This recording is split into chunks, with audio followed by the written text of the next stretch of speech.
Is everybody here? Mr. President, the Secretary of State is in Vietnam, the Secretary of Defense is in Laos, and the Vice President is in Mexico City. We can establish contact with them at any time if necessary, and the Undersecretaries are all here, of course. Right. Now, General Turkson, what's going on here? Mr. President, about 35 minutes ago, General Jack River, the commanding general of Brooklyn Air Force Base, issued an order to the 34 B-52s of his wing, which were airborne at the time due to a special exercise we were holding called Operation Dropkick. Now, it appears that the order called for the planes to attack the targets inside of Russia. The planes are fully armed with nuclear weapons, with an average load of 40 megatons each. Now, the central display of Russia will indicate the position of the planes. The triangles are the primary targets and the squares are the secondary targets. The planes will begin penetrating Russian radar cover within 25 minutes. General Turgison, I find this very difficult to understand. I was under the impression that I was the only one in authority to order the use of nuclear weapons. That's right, sir. You are the only one authorized to do so, and although I hate to judge before all the facts are in, it's beginning to look like General River exceeded his authority.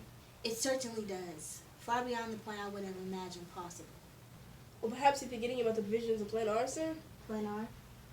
Plan R is an emergency war plan in which a lower echelon commander may issue nuclear retaliation if the normal chain of command is disrupted. You approved it, sir? Surely you must remember when Senator Buford made the big hassle about a deterrent lacking credibility. The idea was for Plan R to be sort of a retaliatory safeguard. A safeguard? I admit the human element seems to have failed us, but the idea was to discourage rescues from any possible hope that they could take out Washington, and yourself, sir, as part of a general sneak attack because of lack of proper command and control. Well, I assume then that the planes will return automatically once they reach the fail-safe points.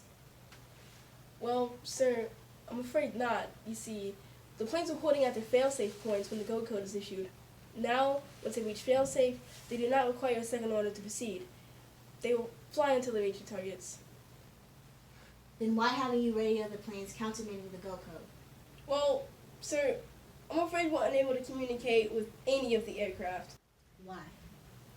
As you may recall, sir, one of the provisions of Plan R provides that once a go code is issued, the normal SSB radios in the aircraft are switched into a special coded device designated as CRM-114. Now, in order to prevent the enemies from sending fake, confusing orders, CRM-114 is designed not to receive at all unless a message is prefixed by a special 3-letter code. Then you mean to tell me, General, you were unable to recall the aircraft? That's about the size of it. However, we are applying to every possible combination of the 3-letter code. But since there are 17,000 permutations, it's going to take us about 2.5 days to transmit them all. How soon did you say these planes would penetrate Russian radar cover? About 18 minutes from now, sir.